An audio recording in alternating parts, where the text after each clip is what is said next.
ਤੇ ਜੀ ਅਸੀਂ ਇੱਕ ਦਿਨ ਰਾਤ ਨੂੰ ਸ਼ਿਕਾਰ ਖੇਡਦੇ ਸੀ ਤੇ ਉਦੋਂ ਤੁਸੀਂ ਬੰਦ ਹੁੰਦਾ ਸੀ। ਬੰਦ ਦੇ ਉੱਪਰ ਜੀ ਹੁੰਦਾ ਹੈ ਇੱਕ ਪਾਸੇ ਆਪਣਾ ਚੜ੍ਹਦਾ ਪੰਜਾਬ, ਦੂਜਾ ਲਹਿੰਦਾ ਪੰਜਾਬ ਸੀ। ਤੇ ਅਸੀਂ ਰਾਤ ਦਾ ਸ਼ਿਕਾਰ ਸੀ ਤੇ ਸਰਚ ਲਾਈਟ ਨਾਲ ਸੀ ਤੇ ਮੇਰਾ ਖਿਆਲ ਸੂਰ ਹੈਗਾ ਸੀ, ਜਿਹਨੂੰ ਮੈਂ ਗੋਲੀ ਮਾਰੀ ਤੇ ਫੱਟੜ ਹੋ ਗਿਆ ਤੇ ਉਤਰ ਕੇ ਪਾਕਿਸਤਾਨ ਵਾਲੇ ਪਾਸੇ ਨੂੰ ਚਲਾ ਗਿਆ। ਇਹ ਸਾਡੇ ਕੋਲ ਸਰਚ ਲਾਈਟ ਜਿਹੜੀ ਹੈਗੀ ਹੈ ਉਹ ਰਿਮੂਵੇਬਲ ਸੀ ਬੈਟਰੀ ਤੋਂ, ਤੇ ਮੈਂ ਆਪਣੀ 12 ਬੋਰ ਬੰਦੂਕ ਲਿੱਤੀ ਤੇ ਨਾਲ 2 ਬੰਦੇ ਇੱਕ ਸਰਚ ਲਾਈਟ ਲੈ ਕੇ ਇਸ ਸੂਰ ਦੇ ਪਿੱਛੇ ਪਿੱਛੇ ਪਾਕਿਸਤਾਨ ਵਾਲੇ ਪਾਸੇ ਉਤਰ ਗਏ।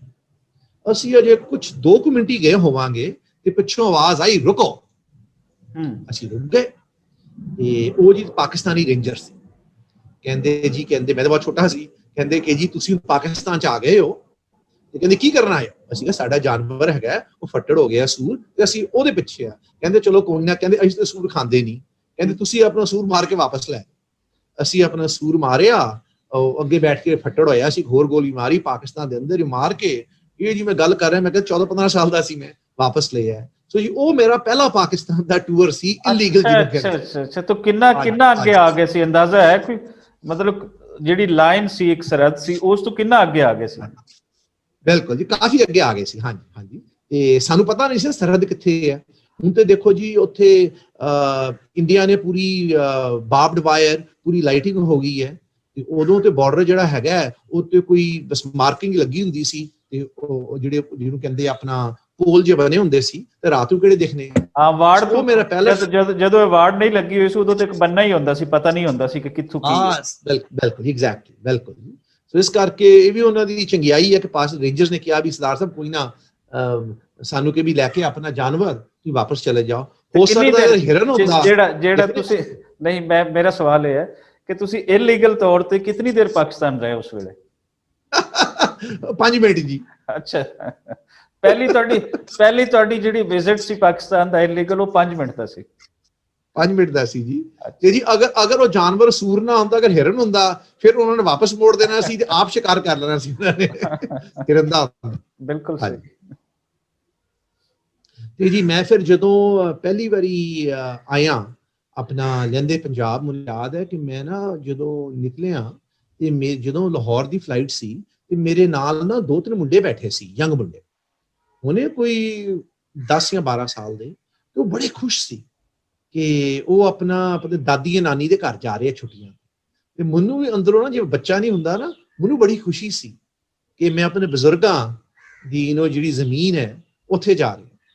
ਤੇ ਜਦੋਂ ਹਵਾਈ ਜਹਾਜ਼ ਉਤਰਨ ਲੱਗਾ ਤੇ ਮੈਂ ਅਰਦਾਸ ਕੀਤੀ। ਸਿੱਖ ਜਿਹੜੇ ਹੈਗੇ ਜਦੋਂ ਹੀ ਹੁੰਦਾ ਹੈ ਕੋਈ ਜ਼ਰੂਰੀ ਕੰਮ, ਅਸੀਂ ਅਰਦਾਸ ਕਰਦੇ ਹਾਂ। ਅਰਦਾਸ ਕੀਤੀ ਤੇ ਹਵਾਈ ਜਹਾਜ਼ ਉਤਰ ਗਿਆ ਜੀ। ਉੱਥੇ ਉਤਰ ਕੇ ਤੇ ਜਦੋਂ ਮੈਂ ਲਾਹੌਰ ਏਅਰਪੋਰਟ 'ਚ ਆਇਆ ਤੇ ਮੈਂ ਖੱਬੇ ਸੱਜੇ ਦੇਖਾਂ ਕਿ ਬੁਰਕੇ ਵਾਲੀ ਦਿਖੇਗੀ ਕੋਈ, ਕਿਉਂਕਿ ਦੇਖੋ ਜੀ ਮੈਂ ਅਮਰੀਕਾ 30-32 ਸਾਲ ਅਮਰੀਕਾ ਰਹਿੰਦੇ ਹੋ ਗਏ, ਉਸ ਤੋਂ ਪਹਿਲੇ ਮੈਂ ਇੱਥੇ ਰਿਹਾ ਇੰਡੀਆ।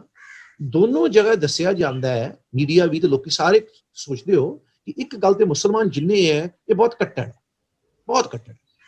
ਦੂਜੀ ਗੱਲ ਆਪਣੀ ਜਨਾਨੀਆਂ ਨੂੰ ਬੁਰਕੇ ਪਵਾ ਕੇ ਰੱਖਦੇ। ਮੈਂ ਜਦੋਂ ਏਅਰਪੋਰਟ ਉਤਰਿਆ ਵੀਰ ਜੀ ਤੇ ਮੈਨੂੰ ਬੁਰਕੇ ਵਾਲੀ ਕੋਈ ਦਿਖੀ ਨਹੀਂ ਤੇ ਮੈਂ ਕਿਹਾ ਪਤਾ ਲੁਕਾ ਕੇ ਰੱਖੀਆਂ ਕਿਤੇ ਮੇਰੇ ਤੋਂ ਬੁਰਕੇ ਵਾਲੀਆਂ। ਫਿਰ ਬਾਅਦ ਚ ਮੈਨੂੰ ਪਤਾ ਲੱਗਿਆ ਉਹ ਹੈ ਹੀ ਨਹੀਂ, ਹੈ ਹੀ ਬਹੁਤ ਘੱਟ। ਸਿਰਫ ਪ੍ਰੋਪੇਗੈਂਡਾ, ਸਿਰਫ ਪ੍ਰੋਪੇਗੈਂਡਾ। ਇਹਨੂੰ ਮੀਡੀਆ ਬਾਹਰ ਬੋਲਦੇ ਹਨ ਜੀ। ਹਾਂ, ਇਸ ਕਰਕੇ ਦੇਖੋ ਵੀਰ ਜੀ, ਜਿੰਨੀ ਦੇਰ ਆਪ ਨਾ ਆਦਮੀ ਦੇਖੇ ਨਾ, ਤੁਹਾਨੂੰ ਪਤਾ ਨਹੀਂ ਲੱਗਦਾ ਕਿ ਵੀ ਬੁਰਕੇ ਵਾਲੀ ਤੇ ਇੱਥੇ ਹੈ ਹੀ ਨਹੀਂ। ਮੋਸਟਲੀ ਕੁਛ ਹੈਗੀਆਂ, ਘੱਟ ਹੈਗੀਆਂ ਜ਼ਰੂਰ, ਜਿਨ੍ਹਾਂ ਦਾ ਦਿਲ ਕਰਦਾ ਉਹ ਪਾਉਂਦੀਆਂ, ਜਿਨ੍ਹਾਂ ਨਹੀਂ ਕਰਦਾ ਉਹ ਨਹੀਂ ਪਾਉਂਦੀ। ਸੋ ਜੀ ਉੱਥੇ ਪਹੁੰਚਿਆ ਮੈਂ ਤੇ ਫਿਰ ਮੈਂ ਅਵਾਰੀ ਹੋਟਲ ਮੈਂ ਬੁਕਿੰਗ ਕਰਾਈ ਸੀ ਤੇ ਮੈਂ ਫਿਰ ਉੱਥੋਂ ਆਪਣਾ ਟੈਕਸੀ ਲੈਣ ਆਈ। ਟੈਕਸੀ ਉਹ ਲੈਣ ਆਈ ਤੇ ਰਾਤ ਦੇ ਕੋਈ ਮੇਰੇ ਕੋਲ 4 ਜਾਂ 5 ਵਜੇ ਸੀ। ਤੇ ਜੀ ਅਸੀਂ ਅਜੇ ਹਨੇਰਾ ਜਿਹਾ ਸੀ, ਹੁੰਦਾ ਨਾ, ਦਿਨ ਵੀ ਨਹੀਂ ਚੜਿਆ ਤੇ ਹਨੇਰਾ ਵੀ ਨਹੀਂ, ਵਿਚਕਾਰ ਦਾ ਟਾਈਮ ਹੁੰਦਾ। ਅਸੀਂ ਕਹਿੰਦੇ ਅੰਮ੍ਰਿਤ ਵੇਲਾ ਸਿੱਖ। ਤੇ ਜਦੋਂ ਅਸੀਂ ਚੜੇ ਆਏ ਤੇ ਸਡਨਲੀ ਸੜਕ ਹੈ ਨਾ ਚੌੜੀ ਹੋ ਗਈ। ਮੈਨੂੰ ਇੱਕਦਮ ਪਤਾ ਲੱਗ ਗਿਆ ਕਿ ਮਾਲ ਰੋਡ ਆ ਗਈ। ਓਕੇ ਜੀ, ਮੈਨੂੰ ਕਿਸੇ ਨੇ ਦੱਸਿਆ ਨਹੀਂ ਕਿ ਮਾਲ ਰੋਡ ਆ ਗਈ ਹੈ।